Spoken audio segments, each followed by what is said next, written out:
Hi, you are listening to Blooming with myself, Laura the Lesbian. This is episode 2, Mormonism, Misogyny, and the Male Gaze. This podcast explores my story of discovering that I was gay at the age of 46 after coming out of a controlling religion.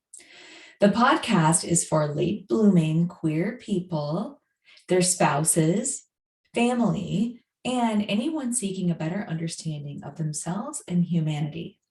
It's also for any former Mormon seeking stories to help them heal from their religious trauma. Lastly, this podcast is meant to be heard sequentially. So if you're discovering this somewhere in the middle, go back and listen to the early episodes. Okay, hello. So happy you're here again for a second episode. Before I go any farther, I want to clarify that this episode is going to talk about traditional women's roles. Before I start, I want to say that I believe women can be very happy staying at home with children if they choose to do so, and I support them. I am not criticizing any individual woman's right to choose to stay home and raise children. I do, however, criticize Mormons' insistence that doing it that way is the superior way and the one that helps us women get into heaven, okay? So what I want to do before I get any farther is kind of set the historical stage so that you can kind of have an understanding of like, where did Mormonism even come from? And it will help you understand why they're known for treating women and gays not that great. Okay. So the Church of Jesus Christ of Latter-day Saints, which is the official name of the church, is a newer American religion. So it was born out of puritanical roots and Protestant roots, with a little bit of sexual experimentation sprinkled in. Maybe not a little, I would say medium to large amount, because unlike other Protestant religions that came out of America at this time, Joseph Smith had a proclivity towards women of all ages, to be honest, and girls too, unfortunately. So sometimes he was known to marry, and I'm saying marry in air quotes, mothers and daughters, foster daughters, maids in his home. And one of the first girls that he was found to be engaging in sexual relationships with was in the barn, and I believe she was 16 or 17, and the youngest one was not quite 15. And his successor, Brigham Young, was also someone who really liked the ladies and had something like, I don't know, 80 wives. I pulled that number out of air. Somebody can correct me and let me know how many wives it was, but it was like all this Puritan stuff, plus just like how you would expect a man in power to be able to behave if he believed that his followers thought that he had power from God to do anything that he wanted. And Joseph Smith would be like, look, I didn't want to marry these girls, but there was an angel with a flaming sword who told me that I had to, or God was going to take the church away from me. So that's kind of like a little bit of historical context for you all who are not historically Mormon. And what happened is that the current attitudes back then about women and their purity and their value as someone, quote unquote, pure, for example, a virgin who maybe doesn't really enjoy sex, but lets a man do it because it's part of her duty. This kind of attitude really hasn't changed much because of the fact that Mormonism is a top-down religion. They do not take input from their members. In fact, if you have a problem with something in the church and you try, let's say, to write a letter to the people in charge, they will actually take that letter and they will forward it back to your individual bishop, which is the person who's the head of your congregation, for one-on-one counseling. So there's not really like a way for you to give feedback. And the guys in charge are basically the oldest men who have been clamoring for power for the longest. And then they stay in power until they die. So, for example, the guy who's in power right now is in his mid 90s.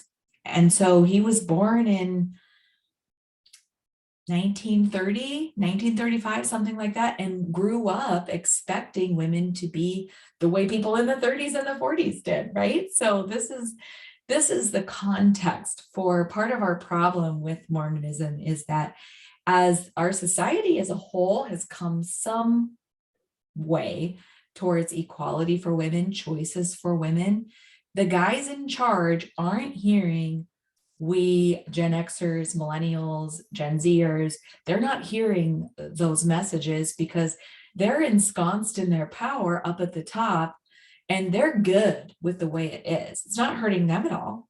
All the people are in charge are cisgender, heterosexual, white men, and they're completely fine with the way it is. So I just want to point that out before I explain what I learned my role was as a little girl in the 70s and 80s. So first I want to explain to you that there is a doctrinal difference in Mormonism versus mainstream Christianity. By the way, Mormons do consider themselves to be Christian. There are some Christian religions who don't consider Mormonism to be Christian because they don't like Mormonism's version of Christianity, but any Mormon will tell you, oh yes, we're Christian, and they love Jesus and they believe in the saving power of Jesus and all that. But there's a difference as far as what heaven is like and also how a woman gets to heaven, because there's very specific marriage doctrine around this concept of a woman getting into heaven. So I'm going to explain that to you now.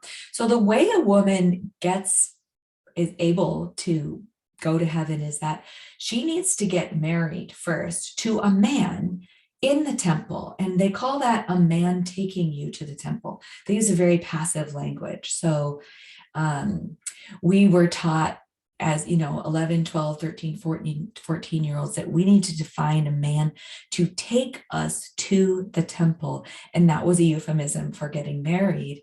And then she serves her family, has all the babies that the Lord wants her to have, raises them, and dies.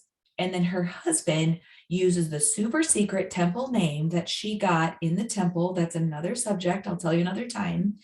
That she got this name in the temple, and she tells 0 people in the world what that name is except her husband. And then he uses that super secret name to resurrect her, to call her from the grave and join him in heaven. So as you see, this role of the woman in getting to heaven is very passive. It's very dependent on men. And this is how this passive role is reflected in how a woman is valued within her church community. So first of all, the first thing that needs to happen is that she's got to get picked by a man to get married. And I'm going to tell you right now, there has always been a ratio problem between the believing, practicing women and the believing, practicing men. There's always a shortage of the men. And if you aren't picked by a Mormon man as a woman, you are supposed to stay unmarried. We were literally taught this in our teens. They talked to us about marriage a lot in our teens. Literally taught that if we don't find someone to marry, we're supposed to sit and wait, as opposed to marrying a non-Mormon and having a family with someone who doesn't live the Mormon way, or what we call holding the priesthood, which is God's authority here on earth, which is given to every boy at the age of 12 and above, and 0 women. So getting married anywhere except the temple, which is that super sacred place that I've mentioned a couple times, you have to be paying and praying and obeying and all that stuff in order to be worthy to go to the temple. Anywhere else that you're going to get married is a disappointment. And like people be, oh, did you hear? She didn't get married in the temple. Oh, well, hopefully they'll fix that someday. So you can fix it by getting worthy later. And then, of course, so we're talking about how a woman finds value in the church. There's the ability to be good at the homemaking arts. So having children and staying home with them. So spending your days raising them, teaching them, changing their diapers, breastfeeding them, wiping their noses, picking up after them, feeding your husband when he gets home. This is how you show that you're checking the boxes to be good Mormons and to teach your children to be good Mormons. And growing up in the church, I learned as part of my religious education how to do things like can vegetables, cook for a large group, sew my own clothes, cross stitch and knit. All of these things I learned them in church, all while the boys were doing things in church like going on hikes and camping. And here's another thing that we were supposed to do in order to be valuable in the church. We were supposed to be physically attractive, but not too alluring. So here is a phrase that I heard a lot growing up. Modest is hottest. That's so bad. And it's because of these uneven numbers. We needed, in order to be valuable, we needed to be pretty enough for a boy to pick us.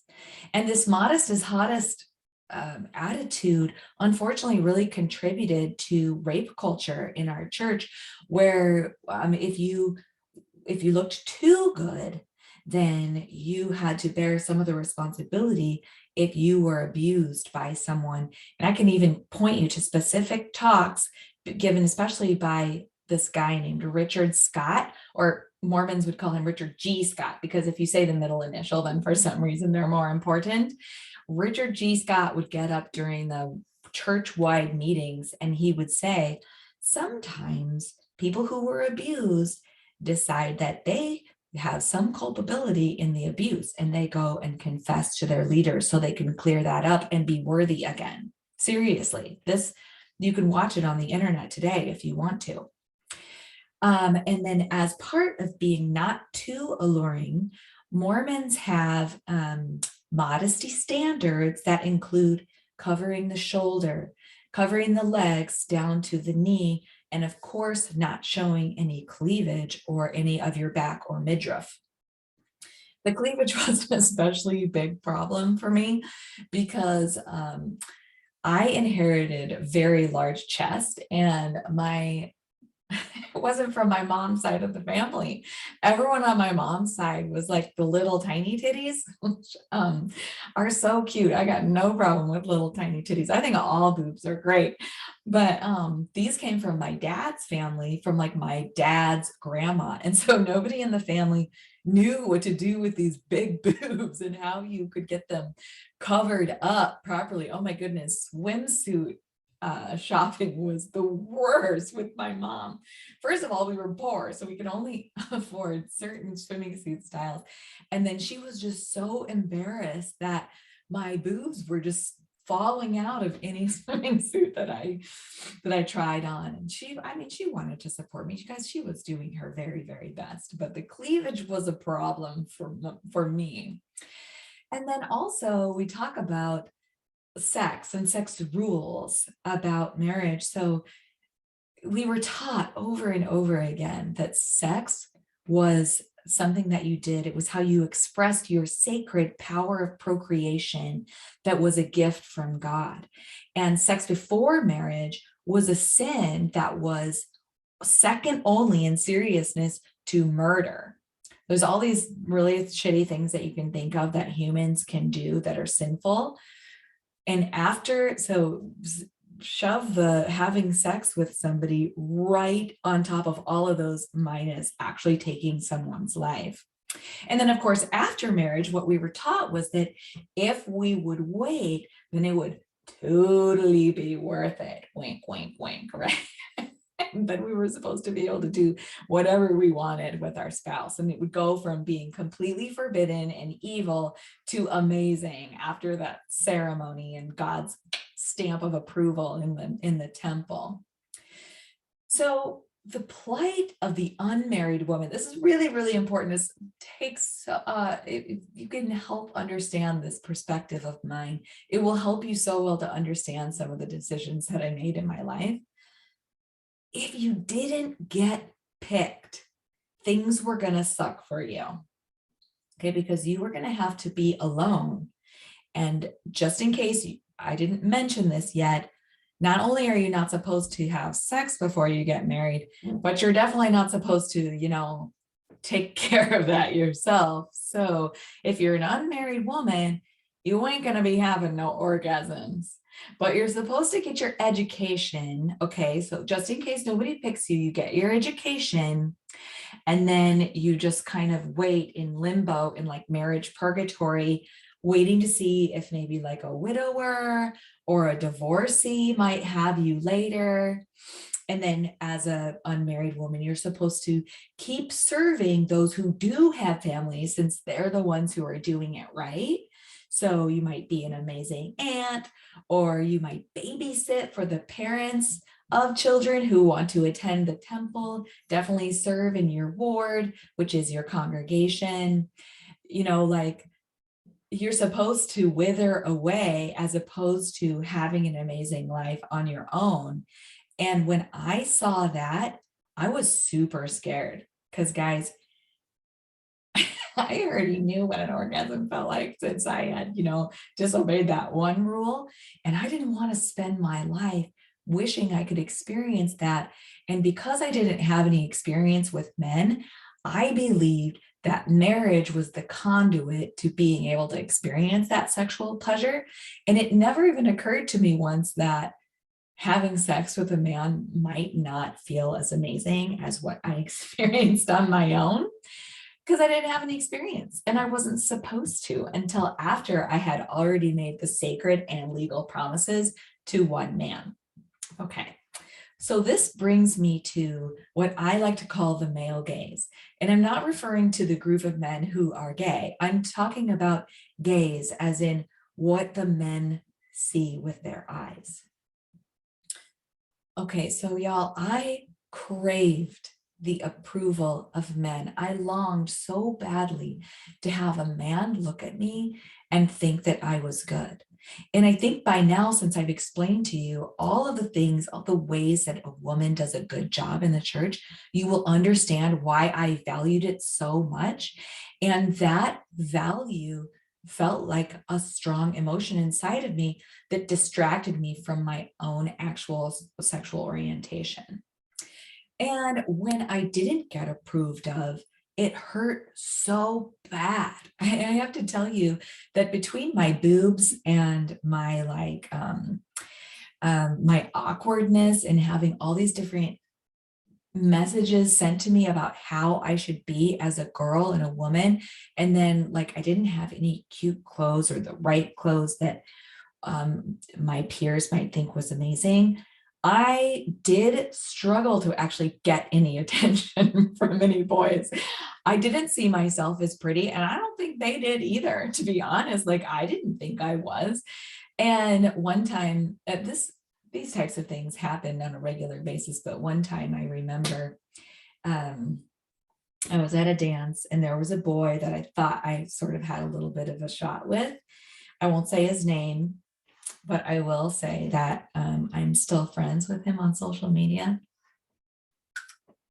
He doesn't look that good, so you know. We danced and I was super excited about it. But then after the dance, he went back and told his friends, including my brother who was in the group, that he didn't really like dancing with me because I was squishy all over. That was the words that he used to describe me. And of course, my brother came over and let me know. And this one experience of secondhand hearing an insult to me and my body was devastating to me. And it made me crave the male gaze even more.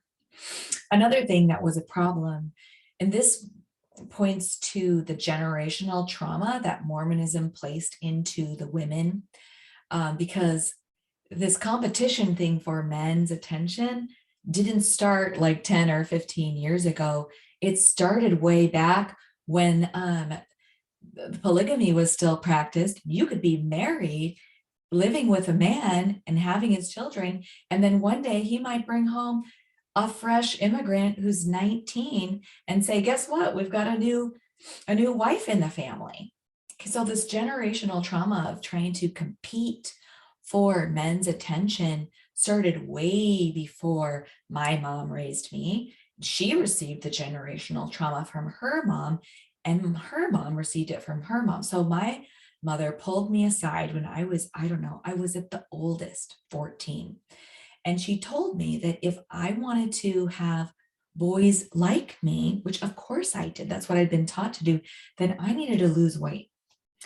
And so this generational trauma contributed more to my desire to be liked, to be admired, despite my faults. My faults, I say in air quotes, because honestly, I was just a normal girl.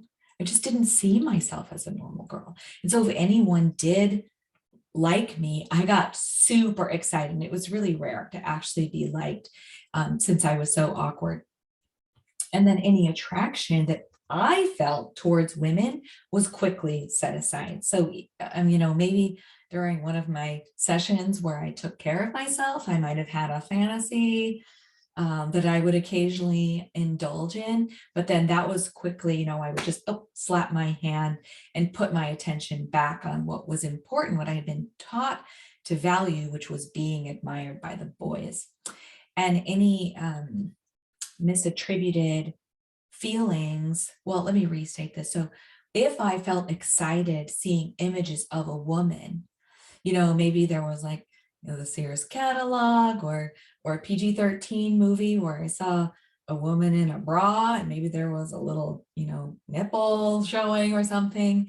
I might have gotten excited about some of those, but I misattributed the excitement and I would say, oh, this is Satan making me feel like I want to look at this pornography. And that's what I would call it. This pornography is dangerous and I should stay away from it. So then I want to teach you about one more thing that really got in the way of my normal sexual development. And that was a belief that Heavenly Father and Satan could read my thoughts at any time. And so in that way, I didn't really even believe that I had any mental autonomy because I believed that these supernatural beings were monitoring my every thought. And not only that, but I believed, because I had been taught to, that Satan could place thoughts in my mind. So when I had any sexual attraction to a woman or the thought of a woman, it was like, oh, thought from Satan, slap my hand, push it aside, put my focus back on the boys, put my focus back on hopefully criticizing myself enough that I can lose the weight to be desirable to the right kind of man who will then take me to the temple and someday help me be resurrected and go to heaven. So that is a whole lot of shit, but I wanted to teach you about my growing up years and what I believed about myself from what I was told, that will help put into perspective kind of some of the choices that I made next. And if any of you have had a similar experience, I would love to hear from you. So you can follow me on TikTok, Laura the Lesbian Ex-Mormon, and reach out to me in a comment on one of my videos. Or you can go to my website, laurathelesbianexmormon.com, and you can do the contact us button on there. Or I'm on Instagram too. My Instagram is not as busy, but again, it's Laura the Lesbian Ex-Mormon. So you can find me anywhere on there. I'd love to hear from you. I am going to be collecting questions and comments to be read aloud in future episodes. So reach out to me. I'd love to hear how things are going for you. I do hear from women pretty much daily. And so I want you to know you're totally not alone. Let's keep this conversation going, okay? Talk to you soon, ladies.